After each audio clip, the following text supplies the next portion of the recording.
Баршаңызға сәлем, сіздермен Ақнұр Ерғалиқызы. Бүгін сіздерге дастарханға көрік беретін әдемі хворстардың рецептісімен бөлісетін боламын. Менімен бірге осы хворстарды жасап көріңіздер. Хворстымыздың қамыры үшін біз 3 жұмыртқамызды аламыз. Оларды ақуызынан бөліп аламыз. Бізге тек қана сарысы керек болады. Осылай қасықпенен жарып, сарыуызын бөліп алыңыздар. Дайын болған сарыуызымыздың үстіне 1 қасық қант, 1 қасық қаймақ саламыз. Және де жарты кесе сүт құйып, қамыр илейтін боламыз. Електен өткізілген 200 грамм ұнымызды алдымен бір бөлікке бөліп салып, барлығын араластырып аламыз. Ешқандай да түйіршіктер болмауы керек. Кейін тағы да 200 грамм ұн қосып, қолға жабыспайтын қамыр илейтін боламыз.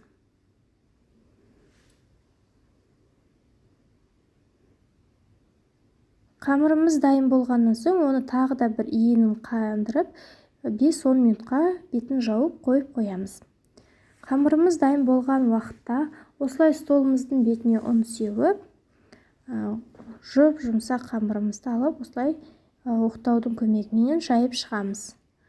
Бір айта кететін нәрсе, ол тек қана жұмыртқаның сарысына, тек қана жұмыртқаға иленгендіктен жылдам жиырылып қалады. Сондықтан да барынша жұқа етіп, ар жағынан стол дастарханыңыз көрінетіндей болғанша осылай жая бересіздер.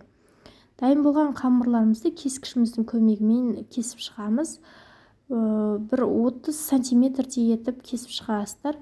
Қызып тұрған майымызда осылай вилкаға орай отырып пісіреміз. Роза гүлдің формасын жасап шығатын боламыз. Майларыңызды қатты қыздырмаңыздар. Жұп-жұқа болғандықтан ол жылдам күйіп кетеді. Және де